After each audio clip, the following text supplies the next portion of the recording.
You ever wake up thinking your day's going to be as peaceful as a postcard, palms swaying sprinklers, hissing the kind of suburban calm where the biggest drama is whose dog left what on whose yard?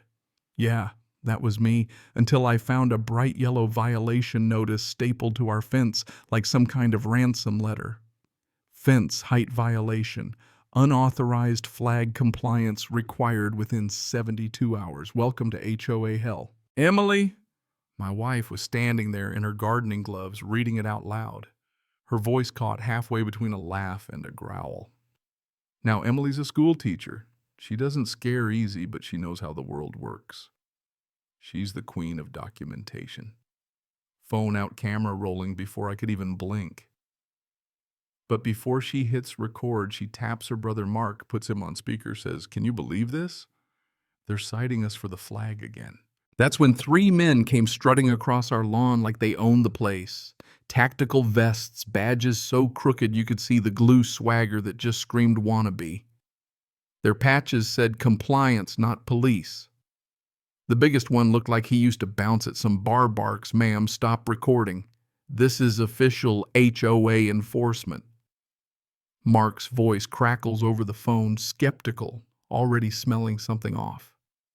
Emily just stares them down, gives them the teacher voice. "You're not law enforcement. Stay back." The second guy steps forward, muscles stuffed into his vest like overcooked sausages, face all cheap bravado. The third tries to look intimidating, circling wide.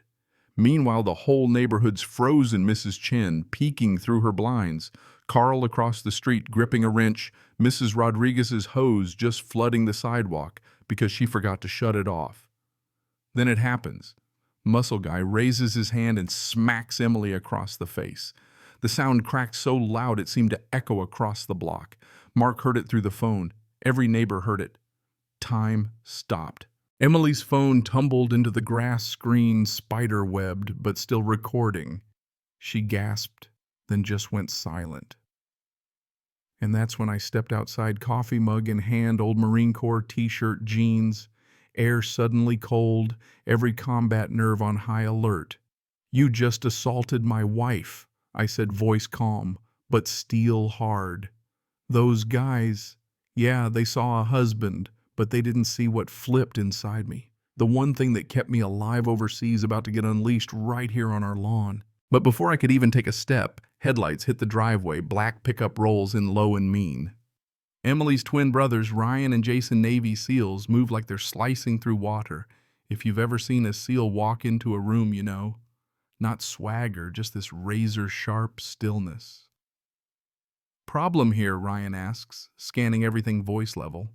Emily's still got her hand on her cheek points right at the men in vests. Jason scoops up her phone. "Yep, video's still rolling." Gives me a nod, proof secured. The tallest thug tries to puff up. "This is HOA enforcement. You don't want to interfere." Jason cuts him off, voice like broken glass. "Wrong answer, pal." Next thing you know, Ryan's got his hand gripping the guy's vest, drags him forward like a misbehaving kid. Vince stumbles. His bravado cracks into panic. Ryan leans in, calm but lethal. "You just picked the wrong family." The second goon, Tony, tries to swing at Jason Seals. Don't even blink. Jason sidesteps, lets the guy swing at empty air, leans in. First rule of violence, don't telegraph your punches. Flicks Tony's wrist. The guy yelps and folds. The third one, pale sweating, backs up, stammers, "Jennifer told us," and suddenly it's like a spark in dry brush. Emily's eyes narrow. Neighbors are out now. Mrs. Rodriguez clutching her hose, Carl with his wrench, Mrs. Chen wide open with her phone recording. The assault isn't private anymore. Emily straightens, red handprint on her cheek, glowing in the sun. Voice clear, wrong neighborhood, wrong woman. Wrong. First siren wails, local cops rolling and 911 call answered. SEALs know exactly how to stand calm, professional, make it clear who's the aggressor. Vince is on the grass, clutching a bloody nose, Tony's jaws crooked. Third guy just sits, head in hands. "We shouldn't have done this." Neighbors whisper. Record. The police show up, guns holstered but hands ready, scan the scene, see the bruises, see the phones, see the video. Officers, my wife was assaulted by these men. We've got it all on video. Emily holds up her iPhone screen, spiderweb still rolling. The cop's face hardens, watching the slap. "Ma'am, are you hurt? I'll live," she says, but her eyes are fire. She's pressing charges. Vince tries to mumble something about community compliance group. The cop shuts him down. "Sir, that's assault. You're under arrest." Then I notice Vince's phone on the ground screen lit. A text at the top, "Boss lady, use force if needed. Jay." Officer reads it, whispers ripple through the block. Everybody knows who Jay is. Jennifer Allen, HOA president. Neighbors' faces drop. Mrs. Rodriguez gasps. Carl steps back. Agnes whispers, "She's gone too far." Police bag the phone. Who's Jennifer Allen? Our HOA president. If that text is real, she ordered this assault. Cop nods. This just went from a neighborhood squabble to conspiracy. Jason leans over, mutters to Ryan, classic chain of command. And just like that, suburbia feels like a battlefield. Cops cuff Vince, and Tony, third guy, spills. She told us to scare her. The neighbors hear it. Phone's out. Nothing's going away tonight. Emily, cheeks blazing, spirit unbroken, says, "Jennifer thinks she runs this place on fear. Only works till people see the truth. By the time the police leave, neighbors are buzzing. She paid them. Can we sue? What if she's done this before?" The sunset sky pink and orange, but nobody's peaceful. Jennifer Allen's name is on every tongue. The video's already online. And I know Jennifer, she doesn't back down. She escalates. Next morning, it's like after a hurricane, blinds twitch cars crawl past, whispers everywhere. Then at 9:15 a.m., knock at the door. Agnes Porter. Not the nosy neighbor peeking through curtains, shoulders slumped, eyes red, clutching a thick envelope. Emily pulls her inside, sits her down. Jason pours water. Ryan stands guard. Agnes slides the envelope over, voice trembling. "I was Jennifer's spy." Photographs, notes, names, violation codes, and at the top, control system. Every neighbor, every weakness, debts, divorces, sick relatives, cold, clinical like military intel. Emily's hand finds hers. "You're not alone anymore." But I'm boiling. I've seen insurgent playbooks in Iraq. Now it's my own kitchen. Jason reads, "This isn't management. This is intelligence gathering." Ryan, "She's organized, not just power-hungry, methodical." Last page handwriting, heavy phase 2. If legal fails, escalate pressure. GL backup plan ready.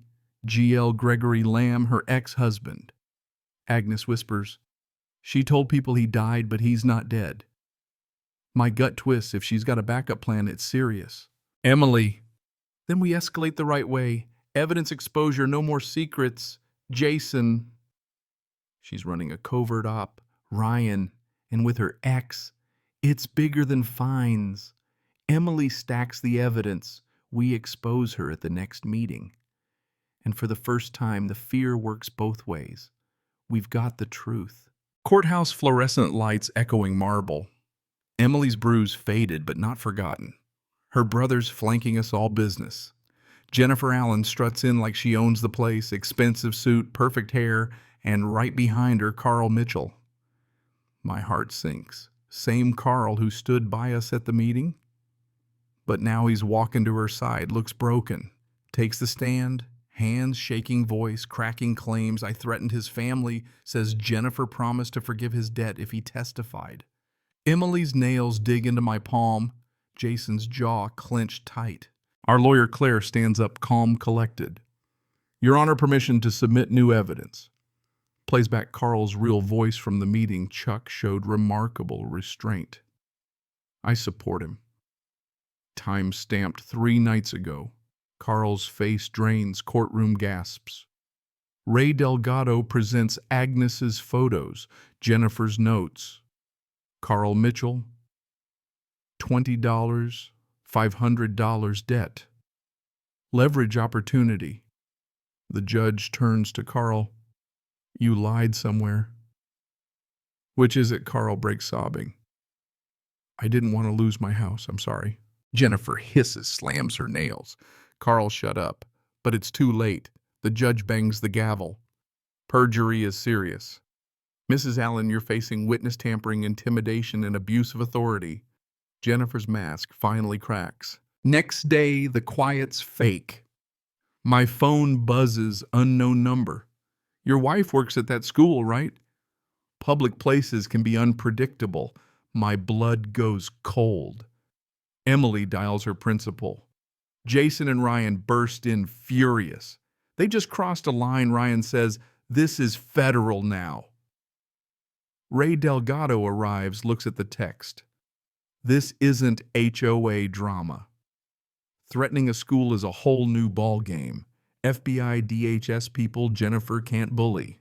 Agnes appears shaking, envelope in hand. More evidence, more lists. This time, Emily's name. Sunset Elementary. Maximum leverage threatens school safety. Emily holds back tears. Agnes sobs. Ryan slams the table. But Ray says no cowboy stuff. Evidence coordination, protect the school. Word spreads. By pickup time, Sunset Elementary's a fortress.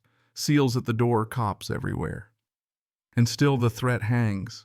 Greg Lamb calls, says Jennifer's Phase 3 is about maximum impact schools, public spaces, chaos. He's got proof, bank records, recordings of her drunk confessions. She's not bluffing, Chuck. HOA meeting turns into a tribunal. The video of Emily's assault plays Agnes's photos, projected Greg's recordings. Jennifer's dirty secrets funding intimidation. The room erupts, neighbors shout. Mrs. Patterson calls for a vote. Jennifer is removed, screaming threats. Phase 3 doesn't need HOA power. I have resources beyond this suburb. And then one last text. Your wife teaches at Sunset Kids, vulnerable at 3:15. A friend. Emily's hand trembles as she grips my arm. Ray. This is federal now. This is war. The next day, FBI everywhere, maps, pins, intercepted messages. Phase 3 isn't just the school, it's layered chaos. And Jennifer's not alone. Her network's deeper shell companies, burner phones, a whole underground playbook. That night, porch lights shine again. Neighbors gather, kids laugh, but I see the glow from Jennifer's old house. Upstairs window, faint computer screen, someone watching. And I know deep down this war isn't over. Jennifer was just the beginning. Now it's our turn to fight smarter together. So let me ask you, what would you do if your HOA president turned out to be a criminal mastermind? Would you stand up, or would you let fear win? Drop a comment, share your stories. Because out here, justice is something you have to make for yourself.